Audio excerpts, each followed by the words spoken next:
Okay, hello everyone. My name is John Moran. I teach computer networking infrastructure at the Career Technology Center of Lackawanna County. And this presentation today, we're going to be going over how I use gamification for teaching literacy and math skills in a CTE setting. So a little bit of my background.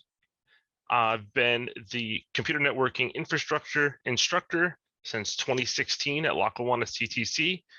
It was an expansion program. We were under the computer systems tech zip code. And over the last 5 or so years, I kind of transitioned it into a full networking program. I have my bachelor's in IT from Keystone College. And in 2017, I received my VOC 1 from Temple, which is now that CTE 1 certification. In 2019, I earned my credentials to be a fully certified Cisco instructor. In 2021, I received my PDE Gifted Student Endorsement Certificate, and that was through the Seneca Highlands IU in conjunction with Newman. And currently, I am in a master's program for workforce development and education at Penn State. I'm also pursuing my VOC 2 certification and my co-op certification through that program at Penn State as well. And to get to the gist of it here, I am also an active D&D and Magic the Gathering player. So we will get into that and see how I tie it in specifically to literacy and math into the program. So we all know literacy and CTC. It's tough. A lot of our programs, a lot of our students, the students don't want to do math. They don't want to read and write. They want to just get into the shop, do trade skills, and that's it. So it's kind of tough to find that balance of, okay, this is a trade skill, this is career and tech ed, but we also have to teach you these literacy skills that may not line up directly to our program, but are skills that are needed in an educational setting. So the main thing that we want to do is we need to find connections. So as educators, we have cut and dry material that we have to teach. All of us have POS state task lists that show us the task we have to teach and what the students should know for their NOCTIs. It's our role to find those connections that get the students engaged in their learning experience on those tasks. So all of us could be teaching the same program, but delivering that content differently because we find different connections and build different relationships with our students based off of their interests. The main thing that I want to kind of emphasize here is we want to connect to student interest that may also align outside of the program of study. For example, I teach computer networking, very cut and dry program. Networking stuff works or it doesn't work. There's no real wiggle room for creativity with assembling computers or building a network. So I wanted to find a literacy kind of connection that allowed my students to be creative and allow them to use a different part of their brains than they're using on the computer in class. So the first thing we're going to review is what actually is Dungeons and Dragons. Many of you may be like, oh, that's a game that I've heard about that a bunch of guys at college played or kids in high school played, or whoever watches Stranger Things, that's the game that they play. So Dungeons and Dragons, commonly referred to as D&D or DND, it's a fantasy tabletop role-playing game. So there's not a video game on a computer. It's not a card game. It takes place with players sitting around a table and being social with one another. It originally was created in 1974 and is still the largest fantasy tabletop role-playing game today. I've talked to numerous people over the years who are Dungeons and Dragons players, and they come from all different backgrounds. So there's no kind of pigeonhole of who plays Dungeons and Dragons, and it's kind of one of those games that allows you to use your imagination, use your creativity. So I wanted to definitely find a way to tie that into my program. One thing that we should kind of nip out to beginning is what is needed to play. This is super simple. There are 2 books needed to play and someone to run the game and the students to play. That is it. There's no software needed. There's no kind of fancy game equipment needed. It is literally the Dungeon Master's Guide, which is the person running the game, and then the player's handbook. So these two books could be gotten on Amazon for about $40 each, give or take, less if you buy them used. So for $100 or less, you could actually develop this into your program. And everything you need in those books is current to the current state of the game. So it's not anything that's going to be outdated or that the students might say, oh, well, this is newer. Everything that's needed to play is in that Dungeon and Master's Guide and Player's Handbook. And it's up to you as the Dungeon Master's teacher to kind of create the game and build it based off what your needs are. So if you're building it towards literacy, building it towards math, we're going to get into how that all kind of ties in. So how I specifically use D&D in my classroom, the first thing I do is the creative writing portion of it. So each student that participates and plays creates a backstory for their character. Now, with D&D, it is a fantasy-based game. So there's elves, dwarves, halflings, and other kind of races and classes that the students could build from. So if they want to be a dwarf wizard, they could. If they want to be a dwarf warrior, they could. So I really kind of gave the students the ability to be creative by creating their students' backstory. One thing that is not involved with a lot of computer programs I found was creative writing. We do a lot of technical writing, a lot of current events, a lot of article reviews, but nothing really that allows the students to be creative and use their imagination. So I found that by giving them kind of the option for their creative backstory and kind of setting some kind of like boundaries, like the students, I request like minimum 2 pages for their backstory. And I've had students that submit the 2 pages. I have students that submit 6 pages. I don't set a limit on their creative writing, because one thing I don't want to limit out of the gate is the students' creativity and how much they're going to invest in the game. So by allowing them to be as creative and use their imagination as they see fit, is already that initial buy-in. So these students are creating their own characters. They're already sold kind of into the game and what you're going to do itself, because you're not just assigning someone a character. You're not just giving them a cut and dry scenario. They are starting the first set by using their imagination and buying into the game that way. So they're tied in to their creativity side, and they're going to stay in for that reason. But along the way, we're going to sprinkle in some literacy and math. Social skills is a huge part of D&D. The group has to work as a team, they have to communicate with one another, and they kind of have to get a general sense of how kind of the story in the game is playing out. Again, revisiting my program, but kind of spread out to all CTE, a lot of our students come from different sending schools, so they might not know each other. They might live in different parts of the county. They might live from different backgrounds. So by allowing them to have a common interest, common equal seat at the table, kind of socially already starts with them as equals in this game, because their background doesn't matter, where they grew up doesn't matter, what they have at their home tech-wise, like if they don't have a fancy computer or the newest game system, none of that matters. We're all sitting around a table with a pen, a paper, and our imaginations. Social skills also tie into a lot of CTE programs. One thing that's on my POS task list is client experience, customer support. Again, being IT, this will vary from CTE programs, but we could cover a lot of those skills through the use of Dungeons and Dragons.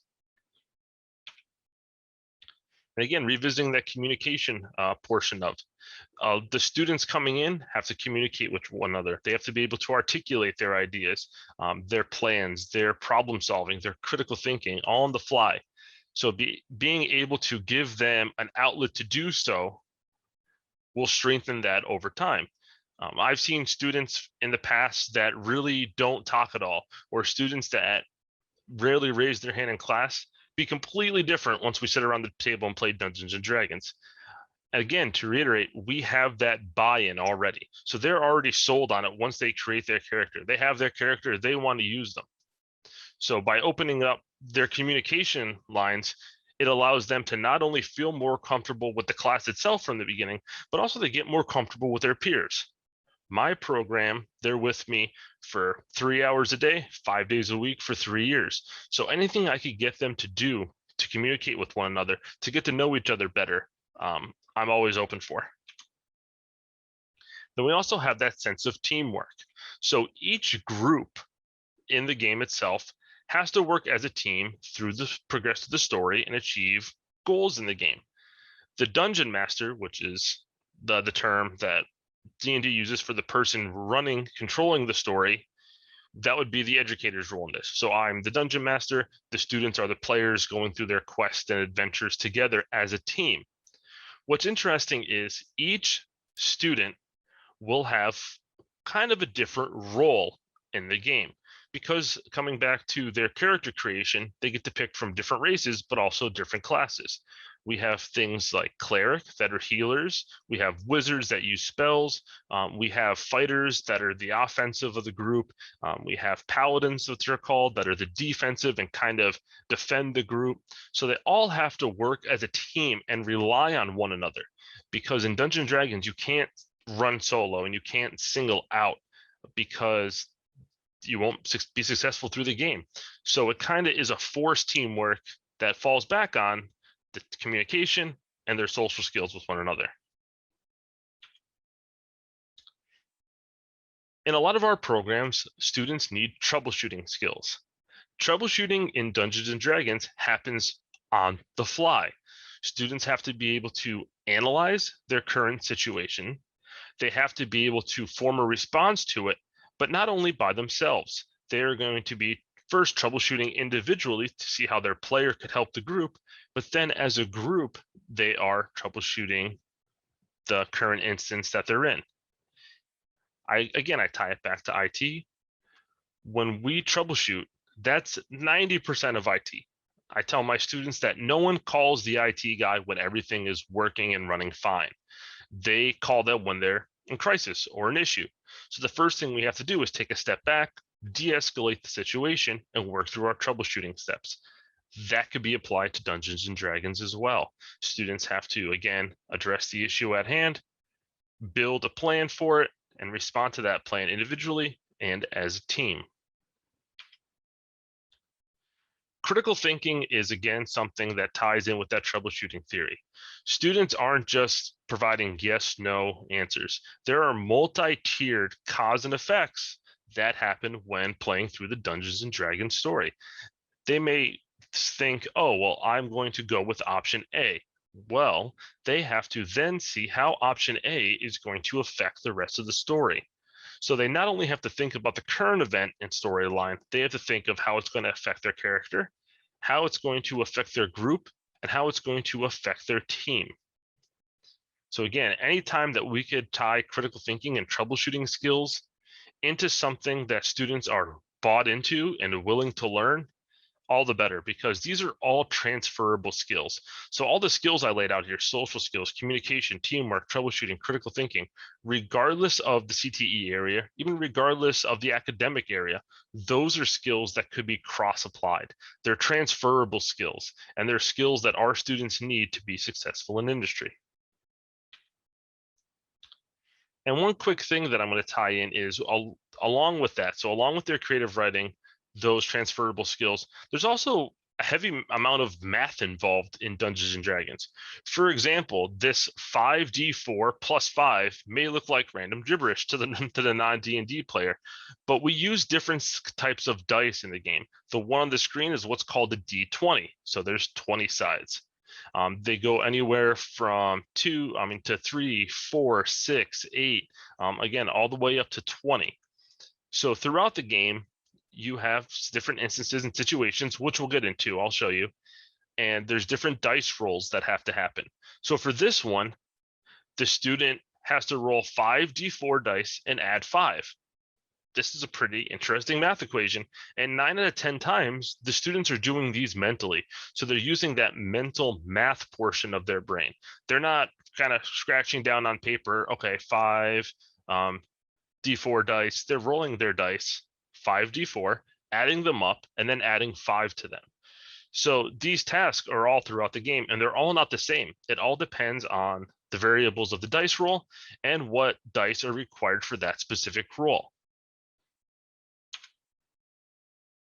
And that's just kind of what I brought up. The dice and modifiers vary per situation and per game.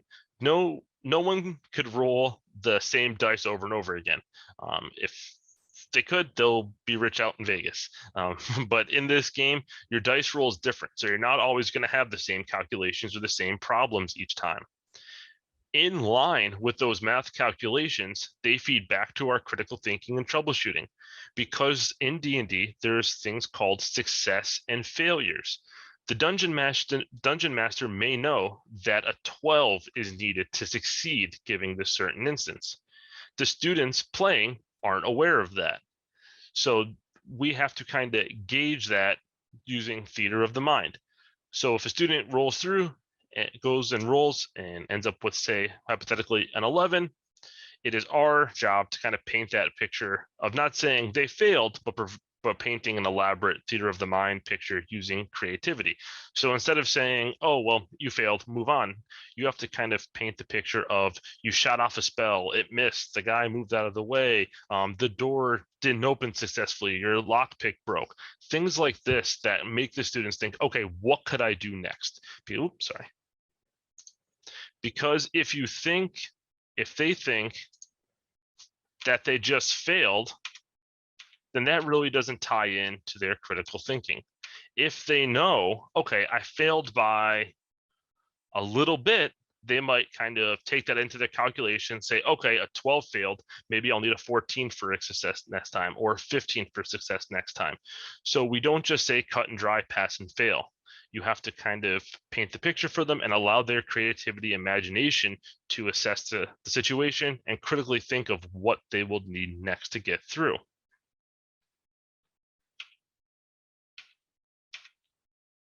Here is an example of a character sheet that a student will create in the game.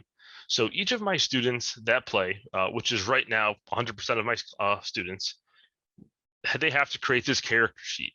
So once they go through and create their backstory of their character, so they name the character, they talk about personality traits, ideals, bonds, flaws.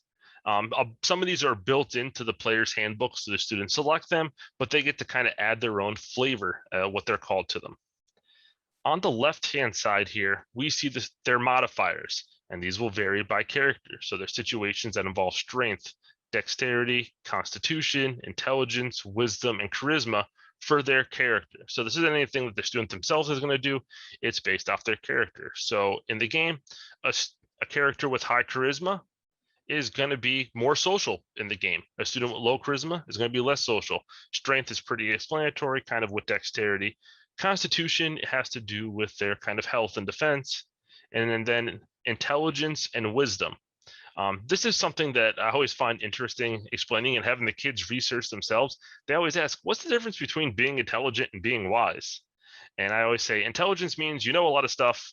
Wisdom knows what to use and when to use it. So that's kind of how we tie everything in with that. And tying into those modifiers, to go kind of back to the last, how we kind of showed that D4 plus 5. For example, if I had a student do anything with their constitution, they would roll those dice and add a 3, or if they're wisdom, they would add a 1. So rolling the dice, students, once they play enough sessions, they kind of know what their modifiers are. So they mentally know without even looking at the sheet, okay, I have to strength check, I have to add 2. Up top here, we'll have the character name that the students create. And I've never had any issues that has been running this so far. Everything's always been super appropriate for the game. I kind of make them follow the guidelines for the character's handbook. And 9 out of 10 times, the students actually take it pretty seriously when they're creating their character. They're not creating something kind of just funny for laughs or just trying to get a rise out of anyone. Over here on this sheet, we'll see their class level. The background, again, those are in the player's handbook. Their race that they selected, their alignment in the game. That's something that's interesting and kind of gets a little bit deeper. And then the experience points that they kind of earn. Now, one thing I'm going to talk about here for a second is students get to level up in the game. So they achieve levels in game by completing quests and adventures, but I also give bonus experience points to tie into student engagement in class. We usually participate in D&D for the last 45 minutes of class on Fridays. The students know this. What I do is if a student achieves, say, a 90 or higher on a test, they get experience points. And it's individualized as well. So it's not kind of as cut and dry as, okay, Timmy gets a 90, he gets experience points. If I have a student who struggles a little bit and gets an 80, and they're super pumped, it's the highest they ever got, they get experience points as well. So any kind of growth academically earns them experience points. Attending school for 5 days during the week, so perfect attendance for the week, earns them experience points. And then we also get quarterly experience points that they get based off their kind of growth and mastery of their POS task list, based off their attendance. And then if no one has any discipline referrals, they get experience points as well. So this one thing that's been kind of super cool is that for my first couple years teaching, I didn't do this. Fridays historically have always been the day where I usually have the most students absent because they try to get that long weekend in, or they just are burnt out from the week. It kind of flipped now where Fridays are usually my highest attended days, which is great because they want to come and do their D&D. So usually my exams, any assignments that are due Friday before we play. So the students are sure to have their weekly work done, make sure that they have their POS task list updated, and make sure they don't have any pending exams or assignments in class. If all those check boxes light up good, then they get to participate in Dungeons and Dragons. Another thing that's super cool is that the students actually kind of form their own little community of self-policing and mentoring. For example, if a student, Anthony, is struggling a little bit with some material and they're not coming to me right off the bat, they're going to one of the other students who might be past that section and providing help to them. So they, again, by getting them out of the box, that student originally may have not wanted to ask anyone for help. Now they're asking other students, and I actually do have assigned mentors in the class so students could ask their mentors for help. This allows those students to kind of reflect on the material they learned while also teaching it and educating the student that needs help with that. And again, I'm always there as the students need assistance, and we kind of run a flipped classroom where everything is kind of individualized anyways. So it's nice to see that little piece of mentoring that kind of got established based off the community that they built from D&D, because they want their friends in the class to play, so they're helping each other. And it's not the line of, okay, here's the answers. They are truthfully, honestly helping them with their kind of work and making sure that they keep up and making sure that, oh, hey, did you turn in your section questions? They're due today. And just those little things that happen on a weekly basis really help student engagement and the general morale of the class. I know for one thing, as being an active D&D player, I look forward to my session each week. So I have 2 young children. I teach here. I run a camp at night. I'm in grad school. So you kind of get burnt out, and a lot of it is on the computer and virtual now. So it's nice to kind of pull back a little bit and be around the table with the group of people sharing a common interest and not focusing on work or school, focusing on kind of this story in your mind that you each are visualizing differently, which is very interesting, because one thing we can't teach students is how to use their imagination. That is something that the students each have on their own. So we could paint the picture of what a dragon looks like or what a castle looks like, but each student is going to visualize that differently. And that's what makes it so interesting. There's nothing cut and dry. It's whatever your creativity and kind of imagination allows in the program, which is super cool. And it's also neat to see, talking about this character sheet again, what students select. For example, I have a big football player in my class. He's a defensive lineman on the varsity team, and he actually plays a gnome rogue in the campaign because in life, he's always the big, strong guy, and he thought it'd be cool to be a small, quick, dexterity-based character. And that's neat to see that kind of click with them and use their imagination for it and learn how to use different skills, because he's used to being the big strong guy. So learning how to be nimble and quick and different things was kind of interesting to see, and also interesting to see how they role play that character. Because when we play, Paul's not playing as Paul. He's playing as, for example, Strix. I'll use the name on the sheet. So their morals, their traits, their features. So it's very interesting to see what the students create and their kind of reasoning behind it. So their creative writing that they do on this doesn't just stop after the initial character creation. What I do is, after a couple sessions, the students go back to their backstory that they creatively wrote, and they add to it. So they tie in stories from the adventure, or how their character grew and developed over time. And I see a lot of students pouring their kind of emotions into it as well. So they're emotionally invested into the game as well. And what's neat is they're learning these transferable skills. They're learning literacy. They're learning math skills, but they're not seeing it that way. They're not seeing it as math. They're seeing it as their dice modifier roll. They're seeing them writing their character's backstory, not as a creative writing assignment. So by kind of tying those all together, we're building that connection of, okay, we're hitting these literacy and math standards, but the way we're doing it is allowing IT students, for example, in my program, to use their imagination and creativity to bridge that gap over there. And it's nice at the end of the week. My students are at the computer learning computer networking 5 days a week. So being able to step them back and turn off that tech mode in their mind and trigger that creativity side is something that's completely different. And I'm a firm believer that the students perceive it differently as well, because we may see the academic side of a student, but we never really get to see, in a lot of our programs, their creativity we get to see, but also their imagination. Because some of the stuff that the kids work up with their character's backstory, or what their character does for a career, or how they're involved with the story, is super interesting to see. And the next topic I'm going to get in now is we're going to take just kind of a brief step from Dungeons and Dragons, and we're going to talk about Magic the Gathering, which is kind of the entryway to a lot of our gamification in the classroom. And it's a little more it's less complex in general than building out D&D, because if you weren't exposed to it just yet and you haven't learned about it, starting D&D could be a little burdensome at the beginning until you go through the basics together. So Magic the Gathering is a card game. So it's a tabletop card game that the students play. And how I kind of built this in is, instead of working it through kind of that 45 minutes on a Friday, we have a break time. Again, the students sit at a computer for 3 hours a day, going through modules on the computer. So by giving them about a 15-20 minute break time halfway through, they get up, they grab their pack of cards, and they sit at a table and play Magic the Gathering with each other. Some of the benefits are it's shorter time than D&D, so you don't need that full 45 minutes.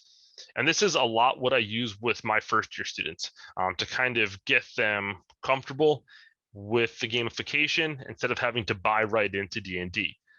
So they kind of use this as kind of almost like a gateway to Dungeons and Dragons. They're made by the same company, which is super cool now. Wizards of the Coast owns both Dungeons and Dragons and Magic the Gathering. So a lot of the characters, the readings kind of tie in back and forth. And Magic the Gathering, again, ties into mental math, because the students are using cards that have power, toughness, attack abilities, different modifiers. So by playing this card game, the students are using those mental math skills. And again, with any kind of game that we have, especially tabletop card games, there's a sense of critical thinking involved. How is my action going to affect the game? How is my opponent going to react to what I do? And you kind of have to read out the cards. I'm not sure if anyone in here has played Magic the Gathering before, but again, this one has been around since the mid 90s and actually started to pick up a lot more steam. And I was kind of interested to see how many of my students actually played it before I even exposed them to it here in class. So a lot of the students go to local game and hobby shops now and are playing Magic the Gathering.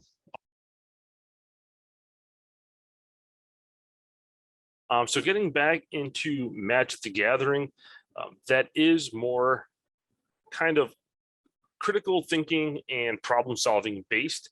There's not much imagination and creativity involved with that, just because they're using actual cards that are already pre-manufactured and pre-created. But what is interesting is the decks have to be built of 60 cards. There is no set rules besides that you can't have more than 4 of the same card in your deck. So what I do is I have a huge box of cards that I actually got donated from Wizards of the Coast. I send them a kind of a letter each year, and they send decks for all my students, like starter decks for the game, which is super cool. So that allows them to not have to go out and buy anything, and actually is no money out of our program as well. So they're super cool with supporting schools and supporting education. If anyone tries now, they might have a little bit of a hard time. I've been seeing that some educators trying and haven't been able to get it due to the pandemic and the rise in a lot of the gamification stuff. They're actually tie in the supply chain issues. They're kind of out of stock with a lot of the activity kits that they would provide for students. But if you do have a local game shop nearby, I found a couple nearby that actually donate cards for the kids to use as well. Now, with the gamification in the classroom, we're going to get back and look at some of the results that I've experienced. The biggest one is the enhanced coursework completion. Students aren't waiting to the last minute to get their stuff done. They aren't missing assignments. They're not turning stuff in late. Everything is getting turned in by the due date on Fridays. So I adjusted many of my due dates to be kind of due at the end of class on Friday. So this gives the students to kind of work through their stuff for the week and get everything turned in before we play. Segueing down is the improved grades. Students buy in to the gamification. They like the experience they get. And for example, Magic the Gathering, if a student passes a test and does well, if they do well on even lab work or assignments or POS tasks, they're allowed to go in, and I have a big, again, box of cards, and the students get to pick new cards from to build into their deck. So they want to do well, they're motivated to do well, and not just for the grade, but for that little gamification aspect. So for a couple pieces of cardboard cards or some make-believe experience points in a game, these students are really bought in. And as educators running gamification, we have to be bought in as well, because we have to find ways to constantly keep the students interested in kind of what we're doing. The increased attendance, like I talked about with that Friday attendance before, has been great. And even the weekly attendance has been great. Students come in each day because they want to get their work done. They want to succeed because they want to get those experience points for their characters. They want to be able to pick cards out of the deck. And also, I've seen elevated levels of positive behavior. So positive behavior is big across education as a whole right now, like especially PBS and everything that goes involved with that. What I found is students are more well behaved because if they get a discipline referral, they're not allowed to play Dungeons and Dragons. They're not allowed to have their break time for Magic the Gathering. They just have to complete their work, business as usual. Also, students aren't sitting at the computer for 5 days a week their entire time here. They have that light at the end of the tunnel. Usually kids come in, they're looking forward to the weekend. They're looking forward to holiday break. They're looking forward to summer. In my program, the students are looking forward to Friday at school. So students who also may not have the best home life or may not be able to have transportation to go out and play D&D or Magic the Gathering on their own, all that's provided in the class, which is kind of super cool. Because I've had students come to me and say, Mr. Moran, this is great, and I would never be able to do this if it wasn't for your class. So it also gives them that additional buy-in to attend.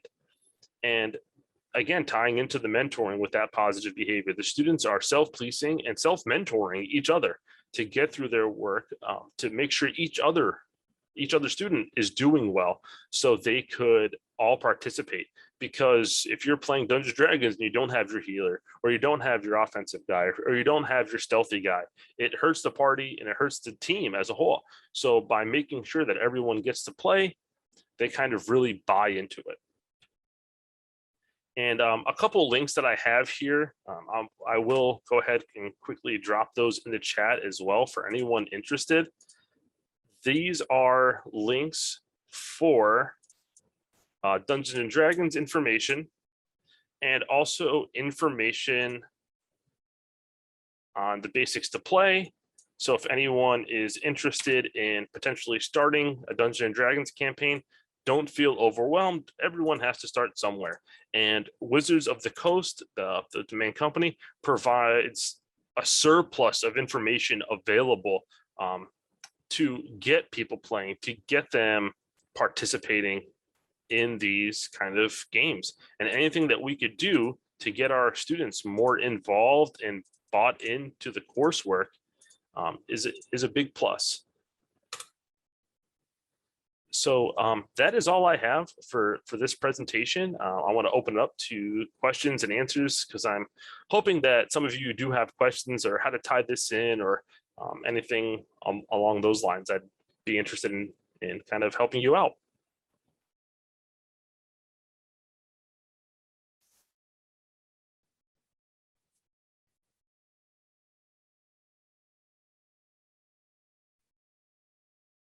If anyone has any questions, I know there's a little Q&A thing. There's also the chat. If anyone has any particular questions, not just about D&D or Magic the Gathering, but even gamification as a whole in your program, I'd be more than happy to answer any questions, provide any insight. I've been through it for a couple of years already, so I kind of worked out a lot of the bumps. So if anyone is getting anything kind of rolling with gamification and wants kind of any information on how to evolve it, feel free. So Andrew put in the chat, how would you utilize VR to enhance this? So that's a good question. So as of right now, Dungeons & Dragons and Magic the Gathering don't really have a VR tie-in. But what they do have is there's different third-party applets for augmented reality. So there are different apps that students could use to visualize items through their kind of phone. So for example, if a student's giving a potion, if a student is given kind of a treasure chest, if it's set up through that third-party app through augmented reality on a phone or a tablet, they could kind of look through their phone and see that item there and kind of get a better visual representation of it. So as of right now, Andrew, in D&D and Magic, there's not a lot of VR tie-in. The VR tie-in that you're going to see is in a lot of the STEM courses that do the coding.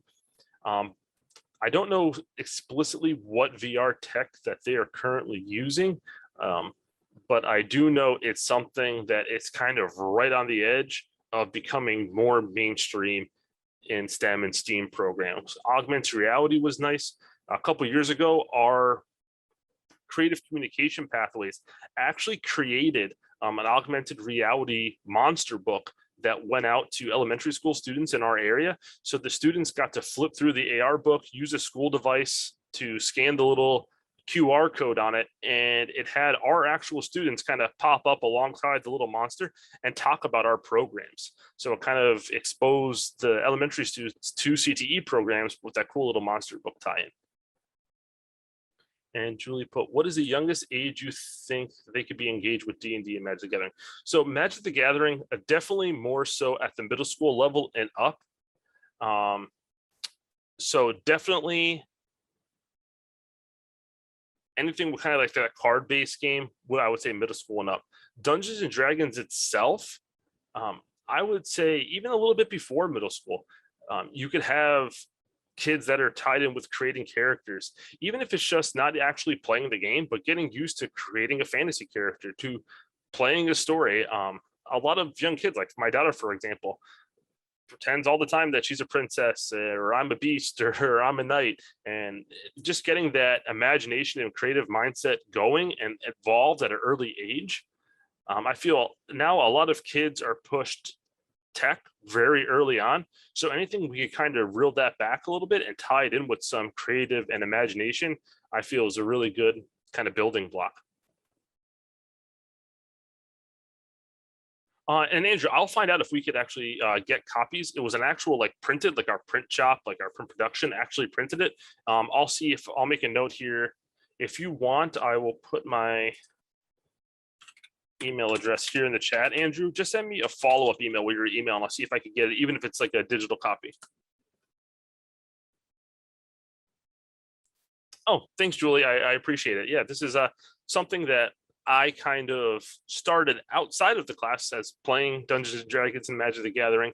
So by seeing how motivated I was and burnt out at the end of the week and working in IT before I got into education even, it was nice to be able to kind of sit around the table, use my imagination and creativity.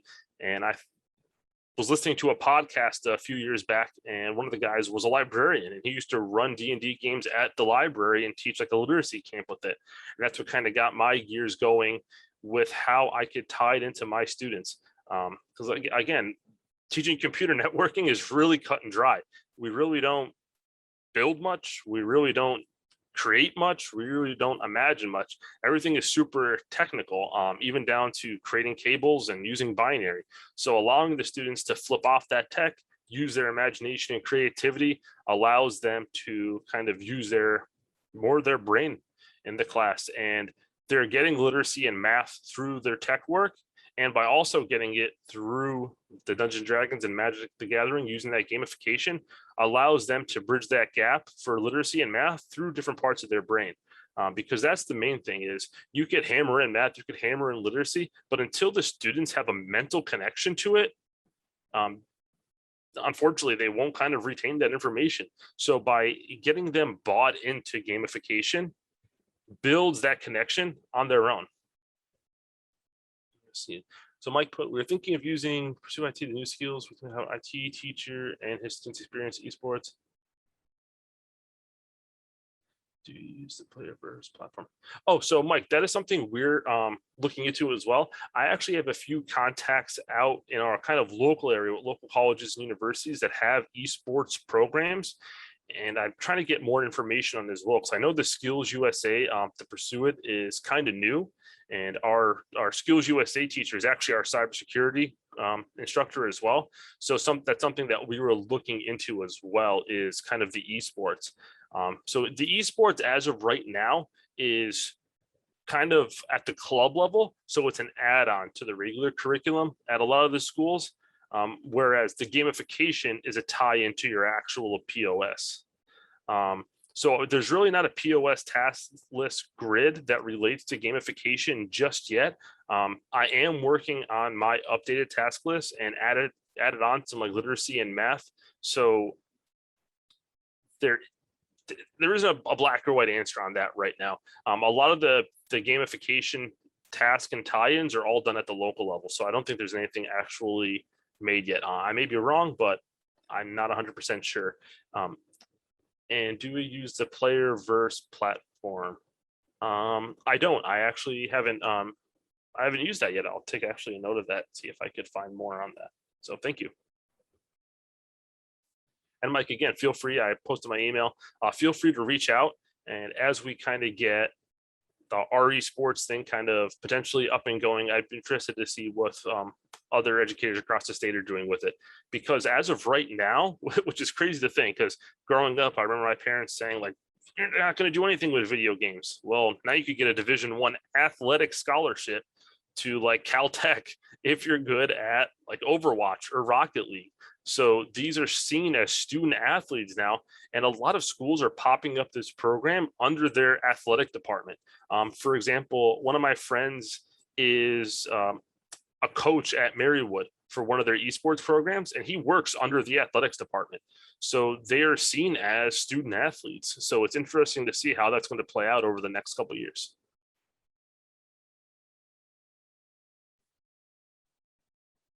Anyone else have any questions, concerns, insights, feedback? I'm more than welcome to answer anything that I could kind of help you along the way with.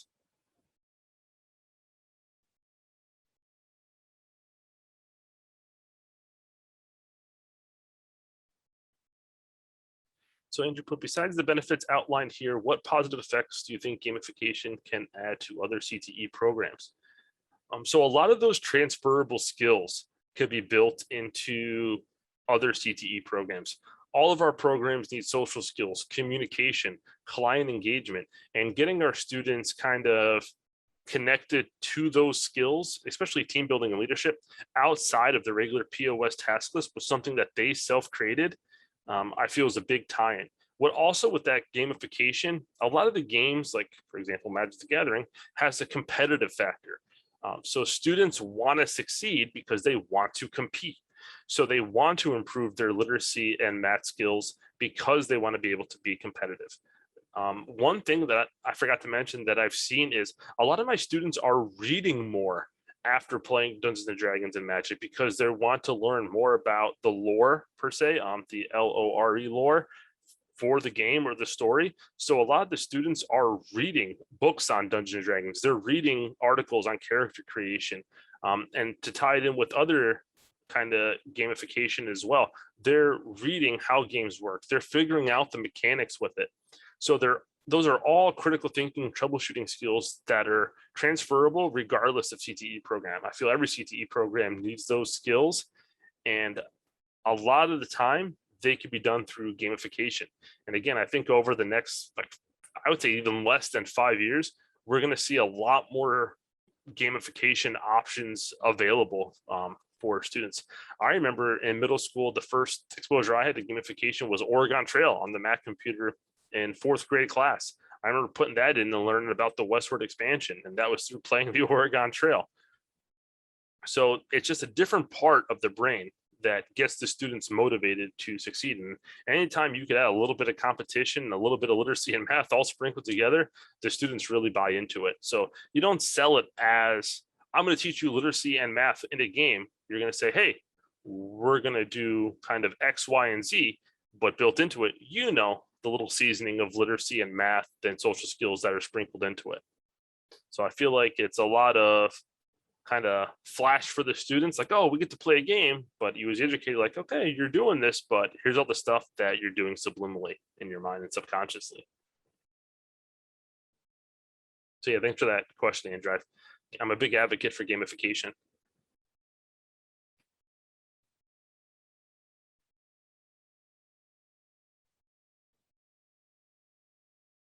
And if anyone teaches a particular program and they're looking for gamification insights, feel free to reach out to me and I will see what resources that I know of that are helpful with that program. Because I know not all the programs, like for example, I know our automotive shop might not have the ability to have students sit down and play Dungeons and Dragons for 45 minutes. I only have about 17, 18 students that I split into groups in the afternoon, where some shops are packed with 30 kids.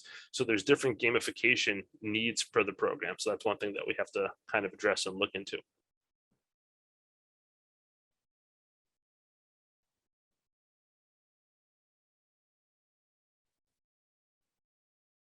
Well, I want to thank you all for attending this session. I hope you kind of gained a little bit from it. It's always nice to share a passion that I could tie in for my students and kind of help them as well, because it's nice for us as well, this gamification that we tie into. I look forward to running the sessions for the students and kind of seeing how they work through it. So it's a nice way to kind of get everyone to be creative all at once and interact and build a little bit of community.